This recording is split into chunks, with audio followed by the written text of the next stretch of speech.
بسم اللہ الرحمن الرحیم۔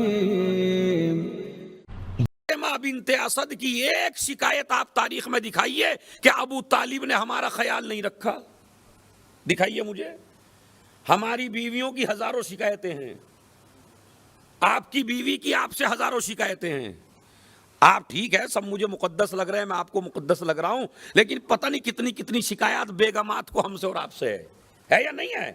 اس لیے کہ کہیں نہ کہیں ہم ان کا حق ادا نہیں کر پا رہے، تو ان کو شکایت۔ بھائی شکایت کب ہوتی ہے؟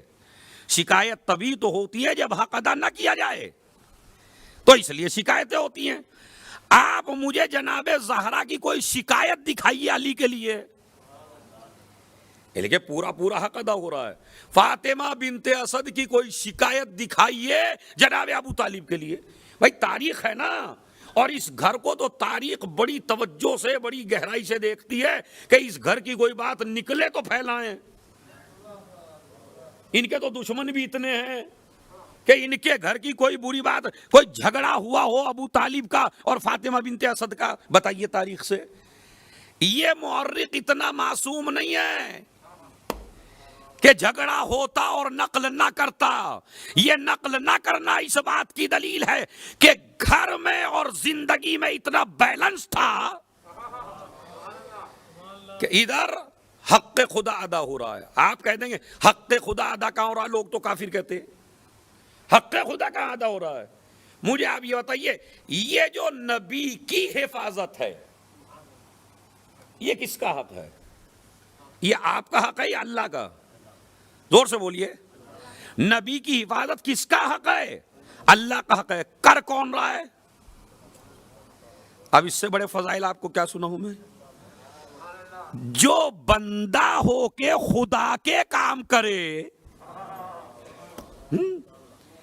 واللہ، قرآن مجید کہتا واللہ یعصمک من الناس، لوگوں کے شر سے اللہ تمہیں محفوظ رکھے گا۔ مجھے دکھائیے اللہ میاں کہاں آئے، ایک جگہ دکھائیے جہاں اللہ میاں آئے ہوں، ایک جگہ تاریخ سے ثابت کریے کہ یہاں اللہ آیا تھا اور اللہ کہتا ہے لوگوں کے شر سے میں آپ کو محفوظ رکھوں گا۔ اور پھر کہتا ہے پروردگار جب تم تنگ دست تھے تو ہم نے تمہیں مال خدیجہ سے غنی کیا، اور جب تم بے سہارا تھے تو ہم نے تمہیں اپنی گود کے ذریعے سہارا دیا۔ تو پوچھے یہ گود کون سی ہے؟ سب تفسیروں میں یہ میں ایسا نہیں ہے، مطلب تمام مسلمانوں کی کتابیں بھری پڑی ہیں، ایک کوئی اختلافی مسئلہ نہیں ہے کہ جب قرآن مجید کہتا ہے وَوَجَدَكَ عَائِلًا فَأَغْنَىٰ، جب تنگ دست پایا تو ہم نے غنی بنایا۔ تو یہ غنی کہاں سے بنایا؟ کہا مال خدیجہ سے۔ اور جب تم بے سہارا تھے تو ہم نے پناہ دی۔ تو یہ پناہ کس کے ذریعے دی؟ میں نہیں کہتا ابو طالب کے ذریعے دی، وہ دوسرا نام آپ تلاش کر کے دکھا دیجئے۔ گناہ بڑھ جاتے ہیں، جب ظلم بڑھ جاتا ہے تو سب سے پہلے اللہ اپنی رحمت کو روک لیتا ہے، اور اس رحمت کا نام ہے بارش۔ اسی لیے 4 چیزوں کے وقت امام نے فرمایا دعا ضرور کیا کریں۔ 4 چیزوں کے وقت دعا ضرور کیا کریں، اس وقت اللہ رحمتیں برسانے کے لیے تیار رہتا ہے۔ ایک تو جب اذان ہو رہی ہو، اذان ہو رہی ہو تو باتیں نہ کرو، اذان ہو رہی ہو تو کوئی اور چیز نہ کرو، حد یہ ہے کوئی ذکر بھی نہ کرو، اذان کو دہراؤ۔ اور اذان کے جو کلمات ہیں، مثلا اللہ اکبر کے بیچ میں جو فاصلہ ہے، اس کے بیچ دعا کریے آپ۔ اشہد ان لا الہ الا اللہ، اللہ اکبر کے بیچ میں، اشہد ان محمد رسول اللہ، علی ولی اللہ کے بیچ میں، حی علی الصلاۃ، حی علی خیر العمل کے بیچ میں آپ دعا کریں۔ اس وقت اللہ رحمتیں برسانے کے لیے تیار رہتا ہے، مگر بندہ رحمت لینے کو تیار نہیں ہے۔ اس لیے کہ ساری باتیں اسے مسجد میں یاد آتی ہیں، پوری دکان کا حساب کہیں یاد نہیں آتا، پورے درہموں کا حساب آپ لگاتے ہیں مسجد میں آ کے۔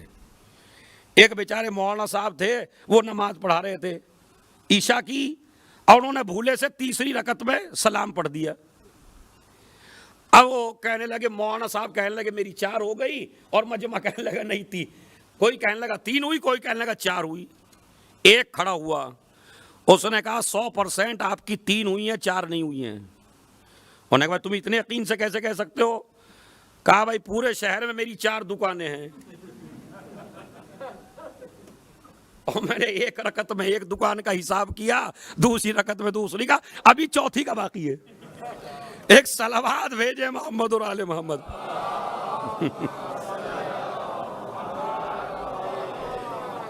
کوشش کر دے کہ بڑی تبلیغ کر دی میں نے ہنسی ہنسی میں آپ کو، کہ زیادہ تر اگر چاہتے ہیں کہ اللہ کی رحمتیں آپ کے اوپر برسیں تو آپ جب اذان ہو رہی ہو تو باتوں میں نہ وقت ضائع کریں، کوشش کریں بھائی۔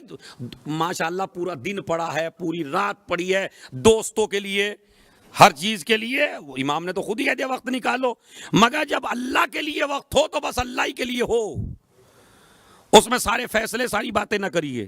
تو اذان کے وقت دوسری دعا جو یاد ہی نہیں رہتی، بارش کے وقت، جب بارش ہو رہی ہو تو آپ اللہ سے دعا کریں، رحمت خدا جوش میں آتی ہے۔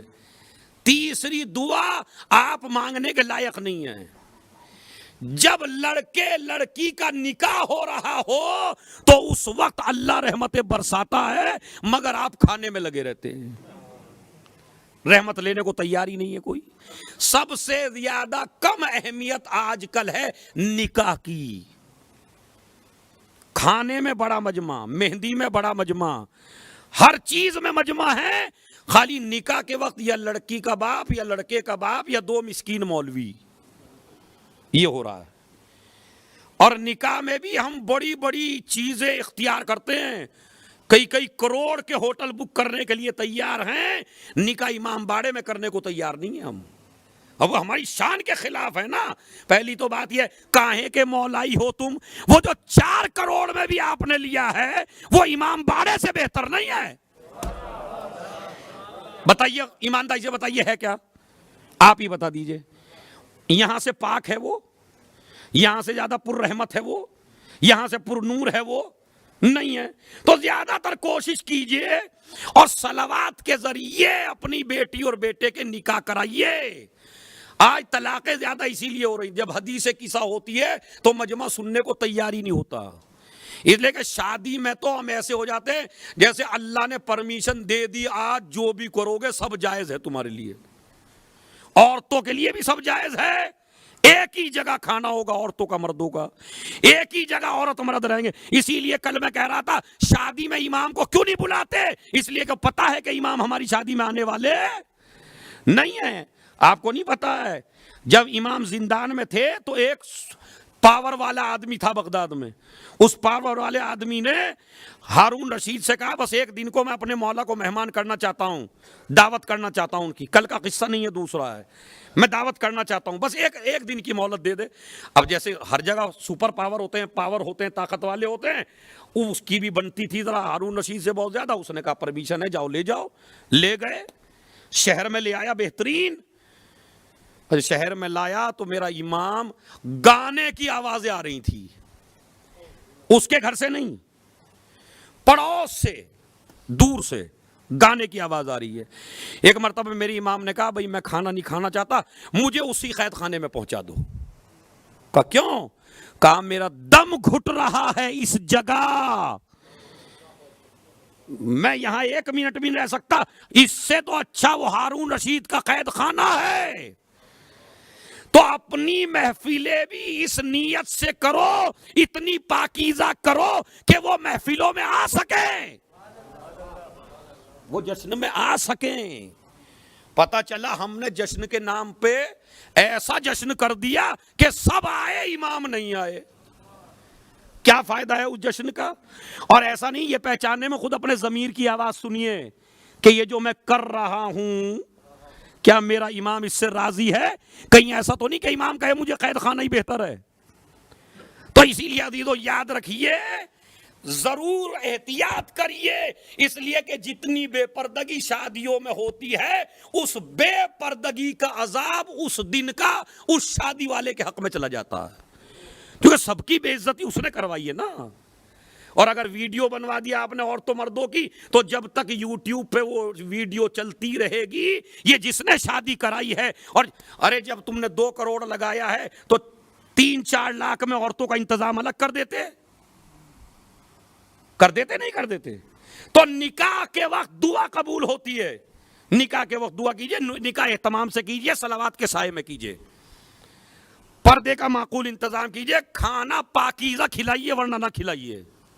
کس نے کہا کھلائیے آپ؟ ایک مسئلہ یہ درد دل تھا جو میں نے آپ کی خدمت میں بیان کر دیا, اس لیے کہ نبی کی پرورش اللہ نے اسی گھر میں کرائی ہے کہ جس گھر کی غذا سب سے زیادہ پاک تھی. ارے توجہ چاہتا ہوں میں, صلوات پڑھے محمد و آل محمد پر.